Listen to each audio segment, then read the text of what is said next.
We live in interesting times. Today's stories.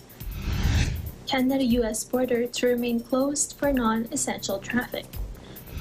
The City of Toronto makes plans to ensure a secure and safe return to the classroom.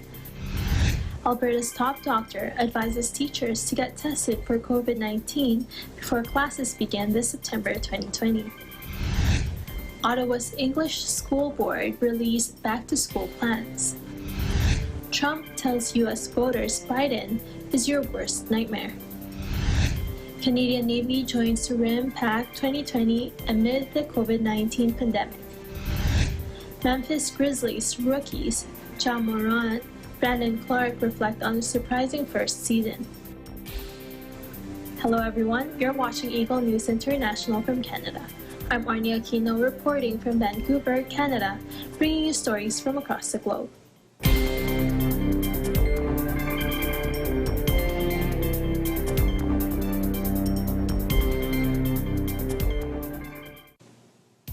To continue to keep communities safe during this time of pandemic, the Canada-US border will remain closed for non-essential traffic.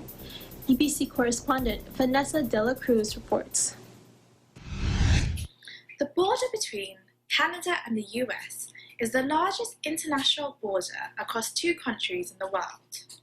It has been closed for non-essential traffic since March 21st.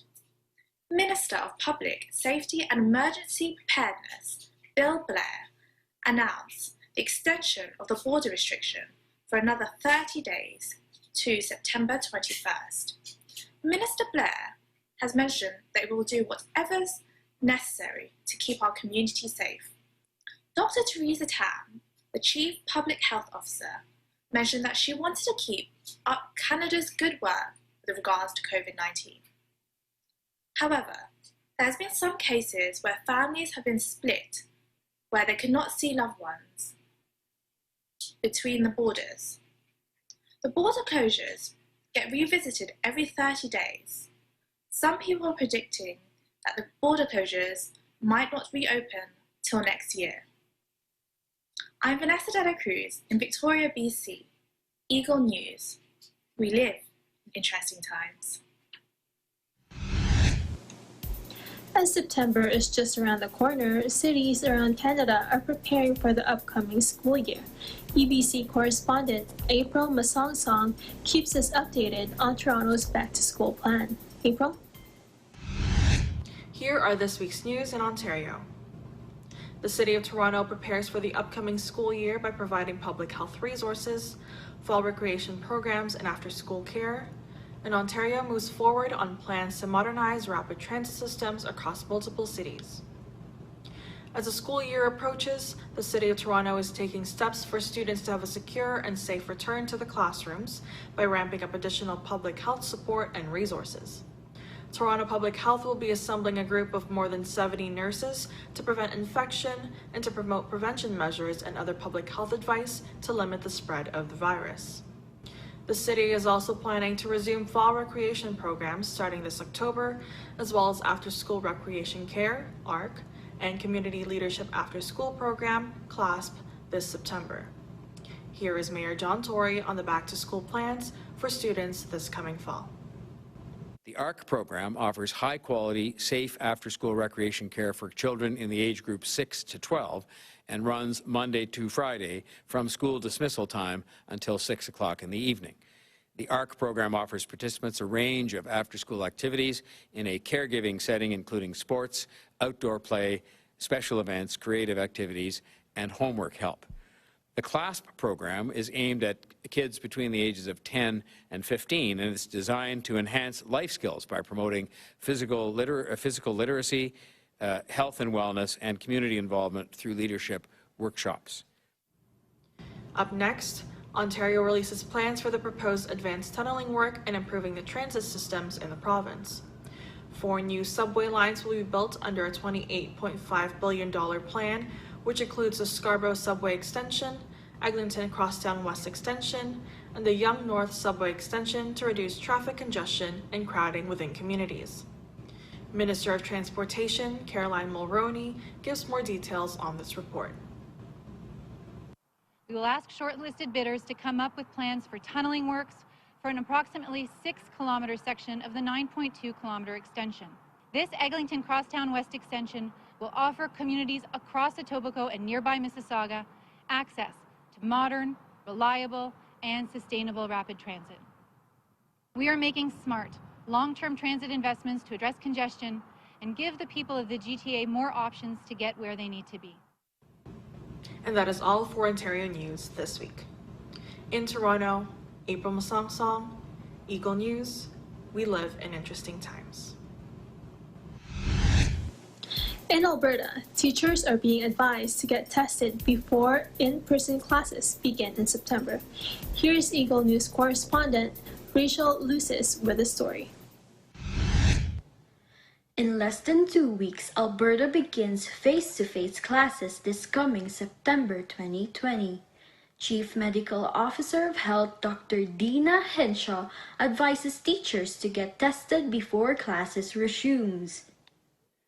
I am recommending that all teachers and school-based staff, even without symptoms, should get tested once before school begins in September and regularly throughout the year. Henshaw clarified that this is not voluntary. However, the testing of staff will help determine the understanding for school re-entry and monitor the virus in the upcoming school year. In addition to that, Henshaw also recommends arranging testing immediately and not waiting the day before they return to school. Although Alberta's testing facilities have greatly expanded, collection and processing of data may take time. It will take more than 2 weeks for each teacher in Alberta to receive testing result. There are about 90,000 school staff and teachers across Alberta. Our testing capacity has expanded greatly, but no province in Canada can collect and process that many tests all at once. In Calgary, Canada, Rachel Lucis, Eagle News. We live in interesting times.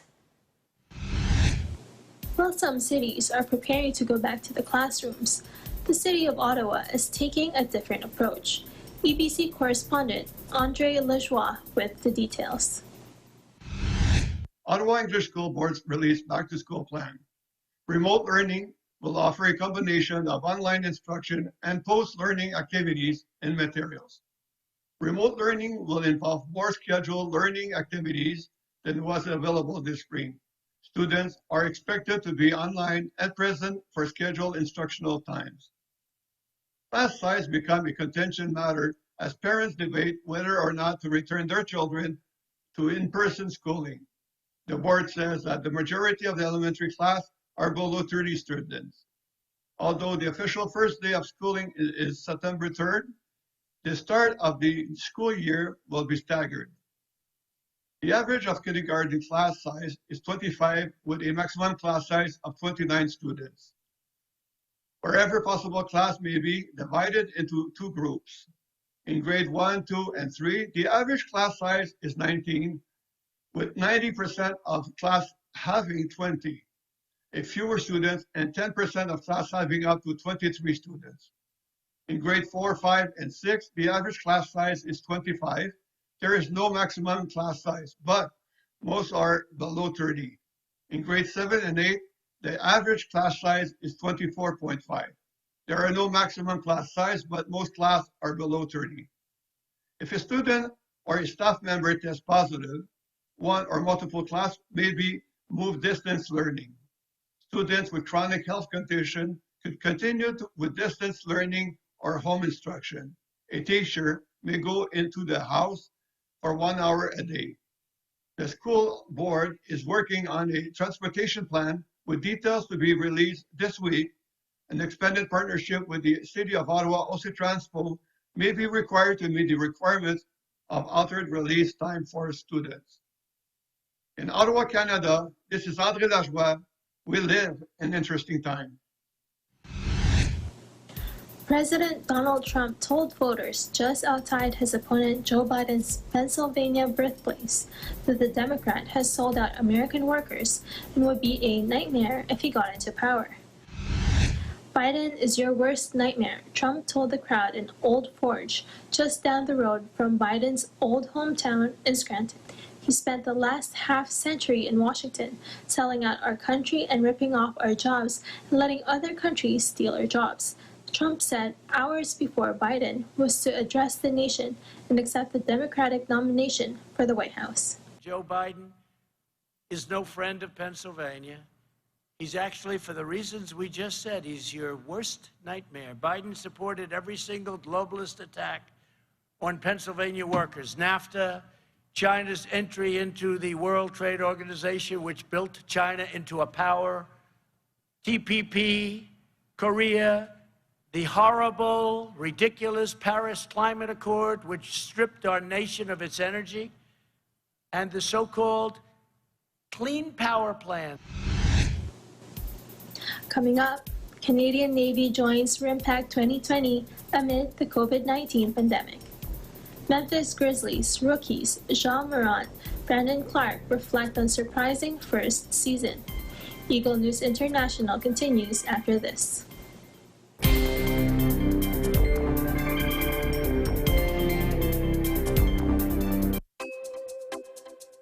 The New Era University, in its 45th year of excellence, discipline, and service to humanity, will offer online education at all levels beginning this first semester academic year 2020 to 2021 through the NEU Virtual Learning Environment, or NEU VLE. New Era University offers a complete basic education cycle from kindergarten up to senior high school, offering all strands.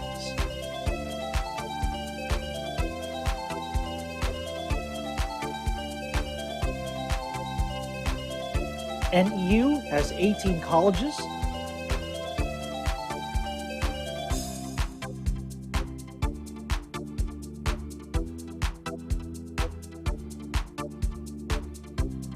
and 2 graduate schools. It also offers ALS and ETF. Best of all, NEU has the most affordable tuition fees among private universities in the Philippines. NEU is at Quezon City, the city of San Fernando, Pampanga, General Santos City, South Cotabato, Lipa City, Batangas, and Pinugay, Baras, Rizal. New Era University is under the stewardship of Dr. Nilo L. Rosas. What are you waiting for? Be part of the new normal. Enroll now. Classes start on October 5, 2020.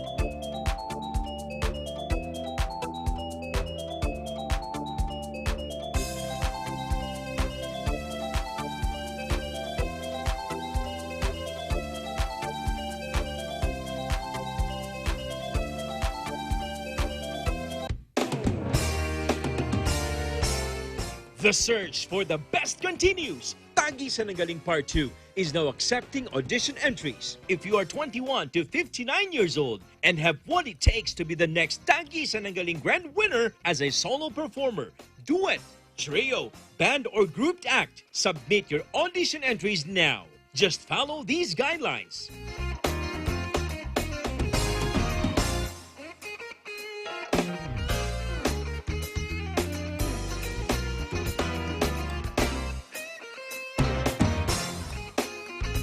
To submit audition entries for the singing category, contact Nikki at 0977-651-9504. This is your chance to be Tagisan ng Galing's grand winner and win 2 million pesos. For more details and updates, visit and like the Tagisan ng Galing Facebook page. What are you waiting for? Join now! Do you want to earn a degree while you work? New Era University now offers Expanded Tertiary Education Equivalency and Accreditation Program, or ETIAP. ETIAP is an educational scheme that recognizes knowledge, skills, and prior learning obtained by individuals from non-formal and informal education experiences. It is implemented through deputized higher educational institutions like the New Era University that awards the appropriate degrees.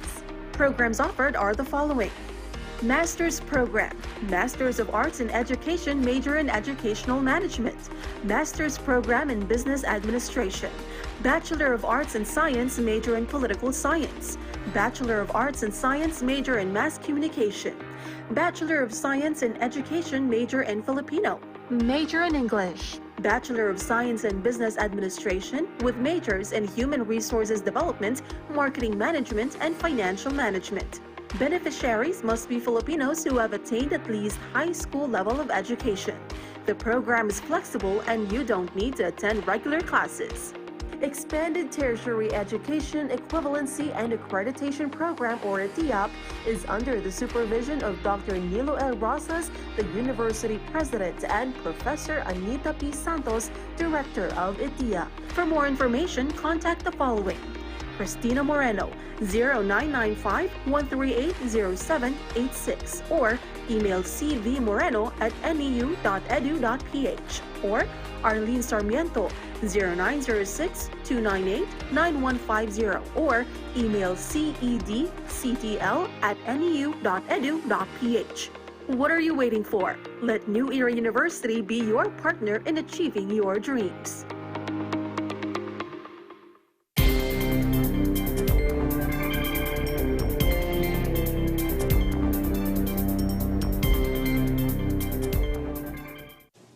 Welcome back. You are watching Eagle News International from Canada. I am Arnie Aquino. Amid the COVID-19 pandemic, the HMCS Regina and HMCS Winnipeg represents Canada in the 27th Rim of the Pacific. Thomas I. Likeness with the details. 2 Canadian Navy frigates are among the foreign ships joining the U.S. Navy in the Rim of the Pacific military exercise off the coast of Hawaii. The HMCS Regina and the HMCS Winnipeg will take part in the biennial event, which got underway Monday. The United States Navy organizes and hosts RIMPAC every 2 years. It had originally anticipated this year to be even larger than in 2018. However, because of the pandemic, the United States Navy scaled down this year's version. Navy Vice Admiral and RIMPAC 2020 Commander Scott Kahn says safety has been a top priority in planning for this exercise. I want to say up front that everything we are doing for RIMPAC has been carefully and deliberately planned to ensure everyone's safety. As you may know, RIMPAC 2020 will be an at-sea only exercise due to the ongoing COVID-19 pandemic. This construct was developed to ensure the safety of the citizens of Hawaii and all the sailors embarked on the ships participating this year. To minimize international travel and person-to-person contact, the land and air components of the exercise have been canceled. As well, Kahn says there will be fewer support staff with limited activity ashore at Joint Base Pearl Harbor, Hickam. I can speak on everyone's behalf in saying that we will certainly miss the interactions we typically have with the community. However, we are not going to be able to do that this year. The health and safety of the citizens of Hawaii, as well as our U.S. and partner nation sailors, is our priority. Kahn says both Canadian ships will conduct missile firings, among other tasks. Winnipeg will fire the Evolved Sea Sparrow missiles and torpedoes. The Regina will fire a harpoon to sink a target as part of a larger exercise with multiple units called a sinking exercise, or SINKEX. This year, we will focus solely on warfighting in the maritime domain, to include anti-surface warfare, anti-submarine warfare, and maritime interdiction operations, as well as some robust live-fire events. During all the at-sea events, all partner nations understand the importance of preserving and protecting the unique maritime environment that makes it so special. RIMPAC represents a unique opportunity to strengthen relationships and build trust. As well as Canada and the United States, other countries participating in this scaled-down event include Australia, Brunei, France, Japan, New Zealand, South Korea, the Philippines, and Singapore. RIMPAC 2020 ends on August 31st. In the meantime, I wish you all good health. Take care of others, take care of yourselves, stay home, stay safe, and stay tuned to Eagle News for balanced and accurate coverage of the COVID-19 pandemic and other current affairs. In Edmonton, Canada, Thomas I. Likeness, Eagle News, We live in interesting times. Now for some NBA news from the bubble. The Memphis Grizzlies' run to the playoffs has ended, but the team's amazing season shows much promise in the future to be a contender out in the Western Conference. Eagle News correspondent Temi Sumagwe reports. Despite missing the playoffs, the Memphis Grizzlies have a promising future. Rookies John Morant and Brandon Clark reflect on their season. I can say I'm disappointed. Definitely, with losing. I mean, nobody likes to lose. But I mean, the positive side, we know we're right there.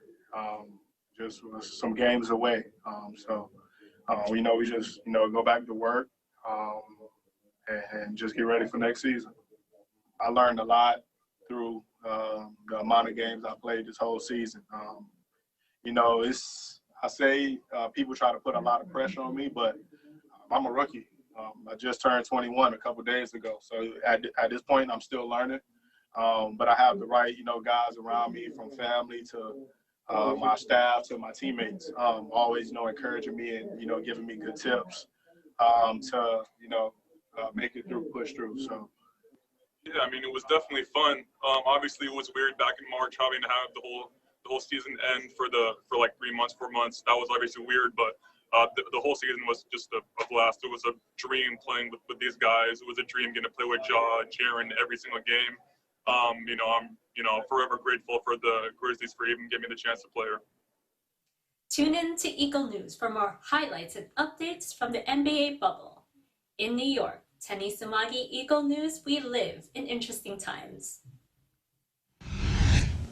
That's our program for today. Join us again next week as we bring stories that matter to you. Visit our website at eaglenews.net and eaglenewslive.com. Follow us on Twitter at twitter.com/eaglenews and on Facebook at facebook.com/eaglenews. Thank you for watching. I am Arnia Aquino. We live in interesting times.